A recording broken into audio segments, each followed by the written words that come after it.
Hi guys, welcome back to the channel, FPLCONSULT here, and in today's video, I'm going to share with you guys my Gameweek 8 Wildcard draft.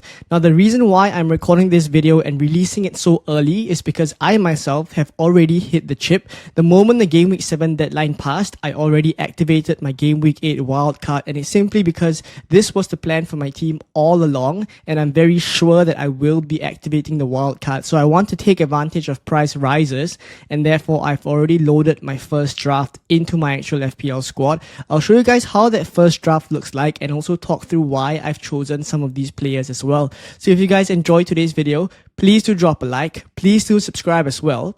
And before we jump into the draft, I wanted to discuss a couple of the charts here that we have. And it's simply because I want to contextualize all the teams that I'm going to be speaking about later on when we have a look at the draft, right? So we have quite a number of game weeks that have already passed. I'm recording this again just after the Game Week 7 deadline. So I guess you can say that 6 games have already been played. And looking at the data, we can conclusively say for certain teams, some of the judgments that we can make on them is quite reliable. So looking at these charts here, it's from XGSTAT.com. And obviously, if you feel like checking out this kind of content for yourself and you kind of like stats to kind of back your decisions, then you can use the first link in the description to have a look yourself. But basically, I wanted to focus on firstly the attacking patterns and also the defensive solidity of some of these teams. I want to look at which teams are the best in terms of the attack and also which teams are the best in terms of the defense. So looking at chance creation leaders here, this chart that we have, the x-axis here is on expected goals and the y-axis is on shots. So basically what we want to see, or the teams that we want to target in terms of the attacking numbers, is really in this top right quadrant here. These are the teams across the first 6 game weeks that have accumulated firstly the most amount of XG and also the most amount of shots. I do feel like these are some of the teams we should be targeting. I mean, needless to say, right? Liverpool, Arsenal, Man City, Chelsea. But I think having Crystal Palace in here is just kind of proof that they are, in terms of the attack, in and amongst the top few. And I do feel like we need to have a couple of those Crystal Palace attackers in our teams, right? And then I'll have a look here at Manchester United, where yes, they are in this quadrant. They have accumulated quite a number of shots and also expected goals. But when you look at this, clinical finishing chart here, you will see that even though Manchester United generate a lot of XG and also take lots of chances, they're actually at rock bottom here in terms of goal conversion. So they accumulated lots of XG, but none of it actually converts into, tangible goals. And it's really quite, abysmal in terms of, where they are in this chart. So I don't think, again, that we'll be targeting Manchester United assets, but at least for the teams that we spoke about just now, I do feel like we will be targeting them, right? Liverpool, Arsenal, Man City, Chelsea, and also Crystal Palace. So looking at defensive solidity now, this is where I think a couple of our bigger decisions have to be made, right? It's needless to say, looking at this chart here, in terms of shots faced and also expected goals against, the good defenses are really at the bottom corner here, the bottom left corner, and it's Arsenal as well as Newcastle. So Arsenal defensively, I think we have seen so far this season how good they are. Even against the top teams in the first few game weeks, they have kept clean sheets. When I look at Newcastle here, I think this is where it excites me a little bit in terms of defensive options we can go for. And it's simply because Newcastle are actually putting up very, very good defensive numbers. They're very, very close to Arsenal in this scattered plot. And I also do think even though Newcastle right now, Livramento is injured, I still feel with the fixtures coming up, they will be able to keep up good numbers as well. So Newcastle players also on my radar. And lastly, in terms of the defensive actions, this is where you look at your CBIT data, your DEFCON data. And I really think in this quadrant here, defensive actions as well as interceptions, this quadrant here is where you would want to, target those DEFCON monsters. It's Burnley assets at the top here, but they're not really good for clean sheets. Then there's Brentford, Leeds. Crystal Palace is actually very interesting because we think defensively they are quite solid. And in terms of defensive actions, I think these are the players like Richards, even Gw8 or Lacroix that you can go for, because even though defensively they may have to put in quite a number of defensive actions in order to keep those clean sheets, for example, your players like Richards, Lacroix will be able to get those DEFCON points looking at how many of these defensive actions they've made so far.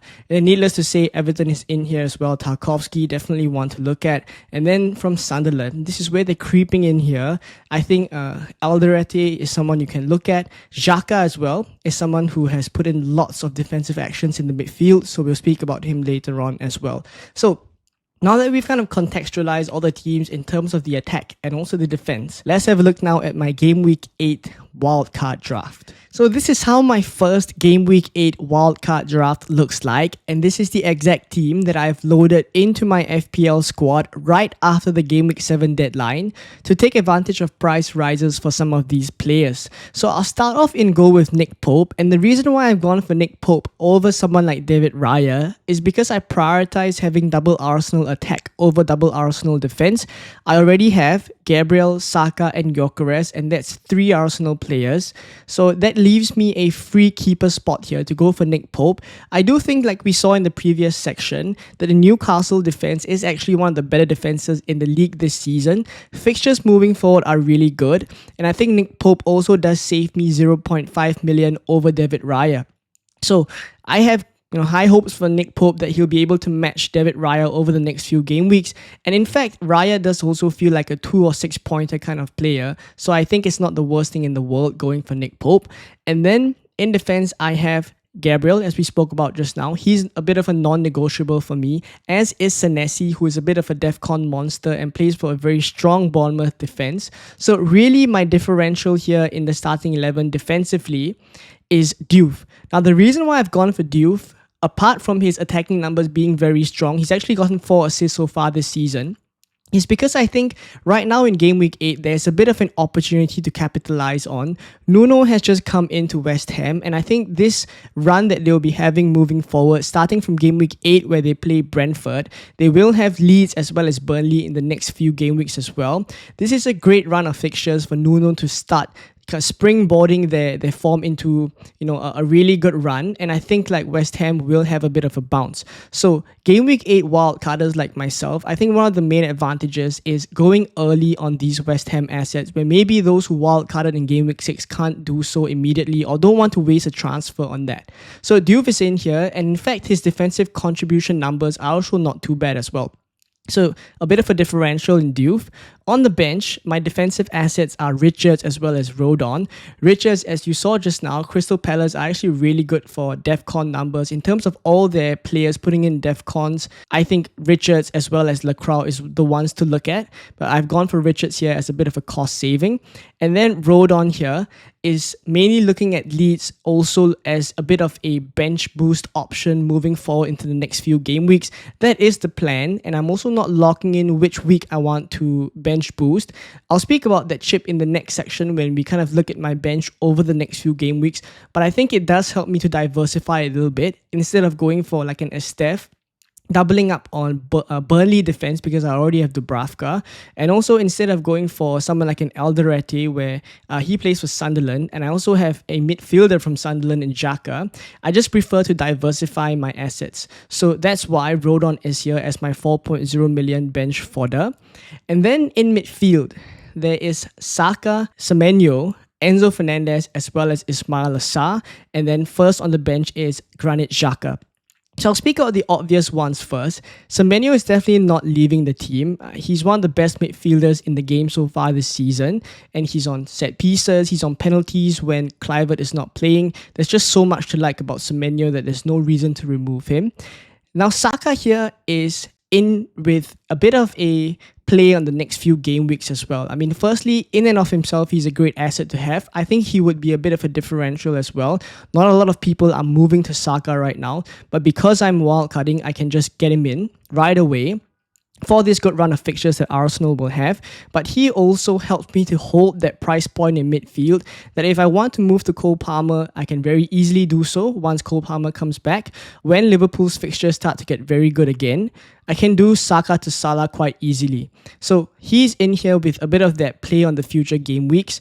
And then there's Ismail Assar. So Ismail Assar, as we saw Crystal Palace just now, are in and amongst the top attacks in the league.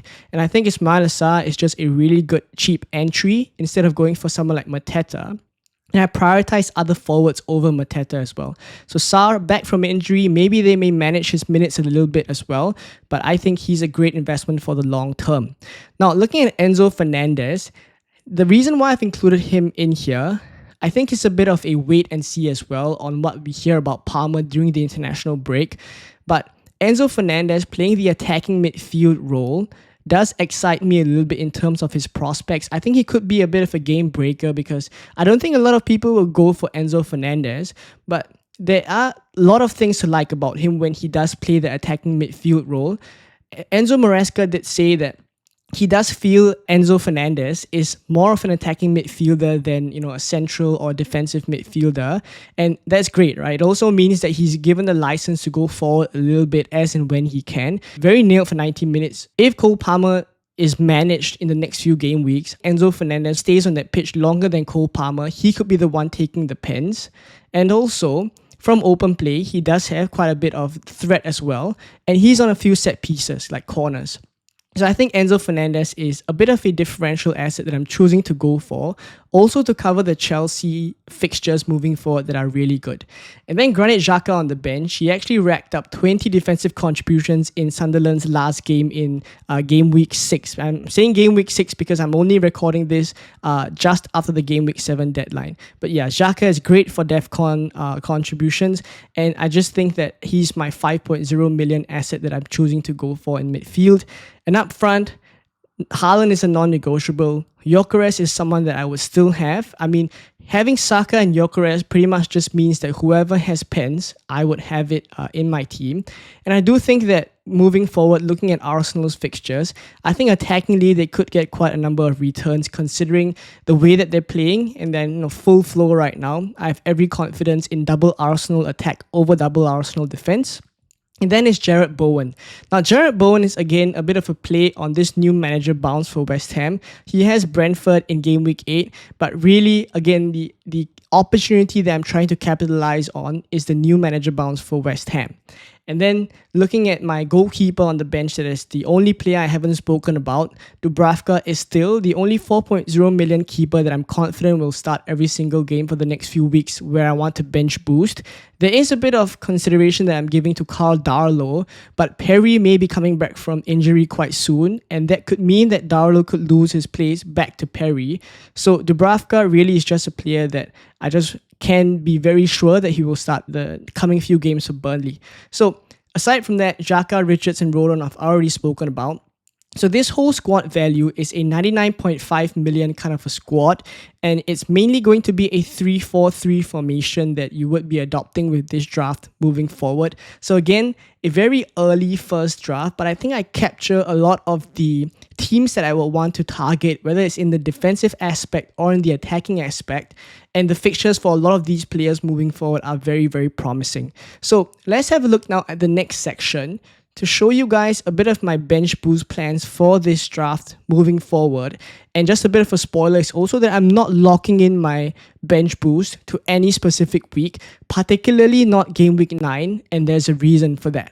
So this is how my Game Week 8 wildcard draft looks like on the FPL.team transfer planner, and I'm going to go ahead into the next few game weeks to show you guys how my bench looks like in each of those weeks, and therefore which week I'm most likely to bench boost as well.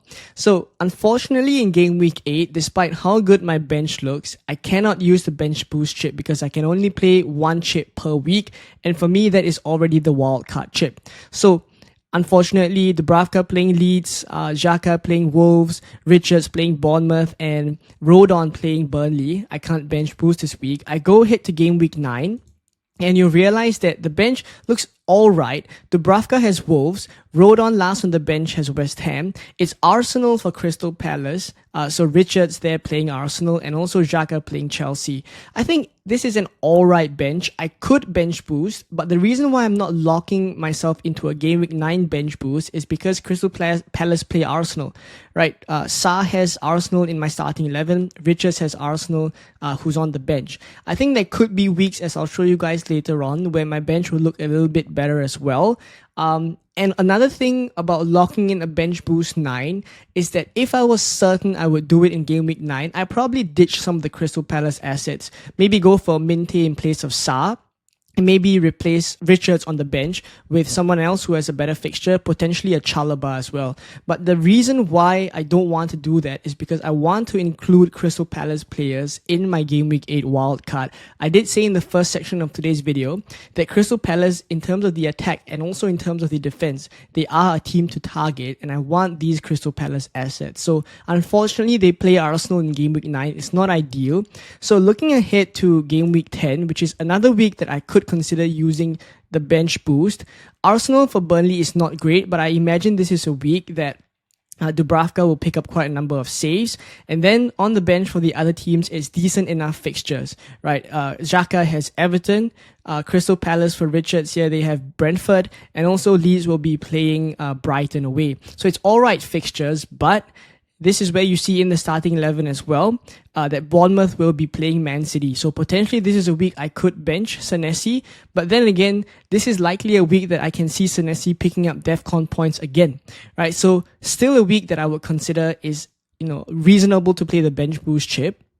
I look at Game Week 11 as well, and this is again an okay week as well, right? Dubravka has West Ham, Sunderland here has Arsenal, but regardless of whether they keep a clean sheet or not, I think Xhaka is quite certain to pick up DEFCON points in this week. And then it's Brighton at home for Crystal Palace, and then Leeds will have Nottingham Forest away. So again, another week that I could use the chip. And this week in Game Week 11, actually all of my starting 11 players have great fixtures as well. So again, Game Week 10, Game Week 11, great weeks for me to bench boost. And it's actually the theme of this wildcard moving forward into the next few game weeks.